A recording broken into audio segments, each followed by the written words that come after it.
2024-এ তোমরা যারা মাধ্যমিক পরীক্ষা দিয়েছো এর পরে রয়েছে কিন্তু রেজাল্ট, যেটা কিন্তু অনলাইন থেকে চেক করতে হয়। আজকের এই ভিডিও দেখাবো যে তোমরা কিভাবে মোবাইল থেকে অনলাইনে তোমাদের রেজাল্ট কিভাবে চেক করবে, তার স্টেপ বাই স্টেপ এই ভিডিওতে দেখাবো। এর জন্য অবশ্যই ভিডিওটি শেষ পর্যন্ত দেখবে। চ্যানেল নতুন হলে এরকম আপডেট আরও পাওয়ার জন্য অবশ্যই চ্যানেলটিকে সাবস্ক্রাইব করে রাখবে। তো চলো দেখে নেওয়া যাক। প্রথমে যেটি তোমাদের করতে হবে, প্রথমে কিন্তু মোবাইলের গুগল ক্রোম ব্রাউজারটিকে খুলে নেবে। নেওয়ার পর সিম্পলি সার্চ বারে তোমরা সার্চ করবে wbresults.nic.in, এটি লিখে প্রথমে গুগলে সার্চ করবে, কারণ এই যে ওয়েবসাইট রয়েছে এখান থেকে তোমাদের কিন্তু রেজাল্টটি চেক করতে হবে। তো সেক্ষেত্রে তোমরা কিভাবে চেক করবে, সার্চ করার পর প্রথমে কিন্তু ওয়েবসাইটের লিঙ্ক তোমরা প্রথমেই দেখতে পাবে। এই যে লিঙ্ক দেখতে পাচ্ছ ওয়েস্ট বেঙ্গল রেজাল্ট বলে লেখা রয়েছে, তো তোমরা কিন্তু এই যে লিঙ্কের উপরে ক্লিক করবে। এছাড়াও তোমাদের কিন্তু কোনো রকম টেনশন কোনো কারণে আমি কিন্তু এই যে ওয়েবসাইট লিঙ্ক আমি কিন্তু যে ভিডিওর ডেসক্রিপশন রয়েছে সেখানে আমি দিয়ে দেবো, সেখানে ডাইরেক্ট টাচ করে তোমরা কিন্তু এই যে ওয়েবসাইটের লিঙ্ক তোমরা দেখতে পাবে, সেই লিঙ্কে ক্লিক করে ডাইরেক্ট কিন্তু তোমরা সেই পোর্টালে যেতে পারবে, যেখান থেকে তোমরা কিন্তু রেজাল্ট খুব সহজে চেক করতে পারবে। এছাড়াও ওয়েস্ট বেঙ্গল মাধ্যমিকের রেজাল্ট যতগুলি ওয়েবসাইট থেকে দেখা যায়, প্রত্যেকটা ওয়েবসাইটের লিঙ্ক আমি কিন্তু যে ভিডিওর ডেসক্রিপশন রয়েছে সেখানে আমি দিয়ে দেবো, সেখান থেকে ডাইরেক্ট টাচ করে যে কোনো পোর্টাল থেকে তোমরা কিন্তু রেজাল্ট চেক করতে পারবে। তো কীভাবে, এই যে পোর্টাল রয়েছে এখান থেকে তোমরা কীভাবে রেজাল্ট চেক করবে, এর জন্য এই যে লিঙ্ক রয়েছে এই লিঙ্কে তোমরা কিন্তু ক্লিক করে দেবে। ক্লিক করলে পরবর্তী যে পেজ সেটা কিন্তু খুলে যাবে। এই পেজটি খুলবে, ওয়েস্ট বেঙ্গল এক্সামিনেশন রেজাল্ট 2023 বলে দেখাবে। তার ঠিক নিচের দিকে West Bengal board of secondary education 2024 বলে লেখা রয়েছে, এবং সদ্য কিন্তু এই লিঙ্কটি দেওয়া হয়েছে। এখান থেকে কিন্তু তোমরা কিন্তু খুব সহজে তোমাদের রেজাল্ট কিন্তু চেক করতে পারবে। তো এর জন্য এই যে লিঙ্ক দেখতে পাচ্ছ, তোমরা কিন্তু এই লিঙ্কে ক্লিক করবে। এই লিঙ্কে ক্লিক করলে পরবর্তী যে পেজ সেটা কিন্তু তোমার সামনে খুলে যাবে। এইভাবে দেখাবে মাধ্যমিক পরীক্ষার রেজাল্ট ইয়ার 2024 বলে এখানে দেখাবে।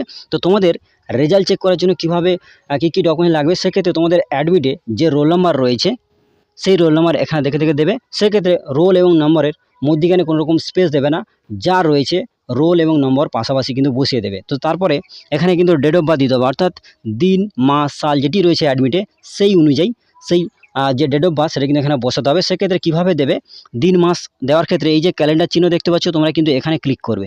এখানে ক্লিক করলে ক্যালেন্ডার খুলে যাবে। সেই অনুযায়ী এই যে ইয়ারটা রয়েছে এখানে অ্যারোতে ক্লিক করে করে তোমাদের সাল মাস দিন খুব সহজে কিন্তু এখানে চুজ করে নিতে হবে। নেওয়ার পরে এখানে কিন্তু তোমাদের দিন মাসটা বসিয়ে দিলে, দেওয়ার পর এই যে ক্যাপচা দেখছো এই ক্যাপচা দেখে দেখে এখানে দেবে। দেওয়ার পর সাবমিট এই অপশানে ক্লিক করবে। এরপরে সাবমিট অপশানে যখনই তোমরা ক্লিক করে এইভাবে কিন্তু তোমাদের রেজাল্টটি কিন্তু খুলে যাবে, যেখানে কিন্তু মাধ্যমিক পরীক্ষার রেজাল্ট ইয়ার 2024 বলে লেখা থাকবে, এবং এখানে তোমার রোল নাম্বারটা এবং তারপরে কিন্তু তোমার নাম কিন্তু এখানে লেখা থাকবে, এবং প্রত্যেকটা সাবজেক্ট কিন্তু এখানে দেওয়া থাকবে।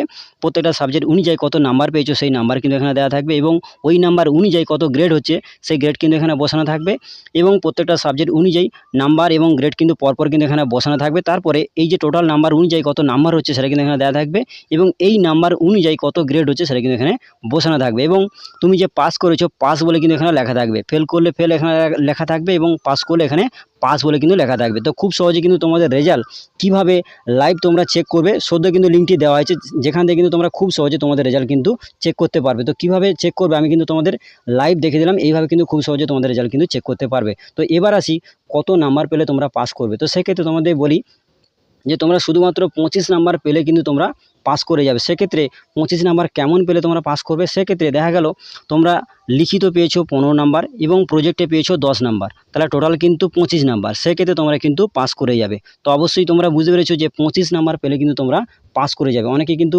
চিন্তায় রয়েছে যে কত নাম্বার পেলে তোমরা পাস করবে, সেক্ষেত্রে তোমাদের বলবো চিন্তার কোনো কারণ নেই, তোমরা শুধুমাত্র 25 নাম্বার পেলে কিন্তু তোমাদের কিন্তু পাস করানো হবে। তো সেক্ষেত্রে লিখিত 15 এবং প্রজেক্টে 10 পেলে টোটাল কিন্তু 25 নাম্বার পেলে তোমরা কিন্তু পাস করে যাবে। তো আশা করি তোমরা বুঝতে পেরেছো। এরপর অনেকে কিন্তু কমেন্ট করতে পারো আমাকে যে 25 নাম্বারে যদি কম হয় সেক্ষেত্রে তোমরা কি পাস করতে পারবে।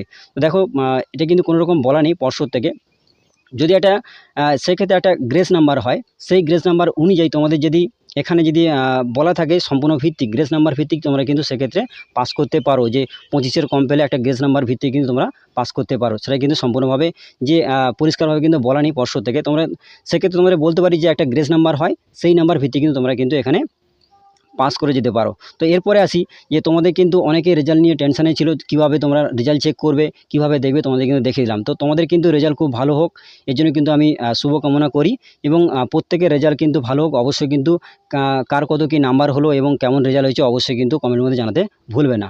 তো বন্ধুরা আজকে আপডেটটি এই পর্যন্ত। যদি ভিডিওটি ভালো লাগে অবশ্যই ভিডিওটা লাইক করবে এবং বন্ধুদের মাঝে বেশি করে শেয়ার করে, যাতে প্রত্যেকে বিষয়টা জানতে পারে, এবং চ্যানেল নতুন হলে এরকম আপডেট আরও পাওয়ার জন্য অবশ্যই চ্যানেলটিকে সাবস্ক্রাইব করে রাখবে। ধন্যবাদ বন্ধুরা।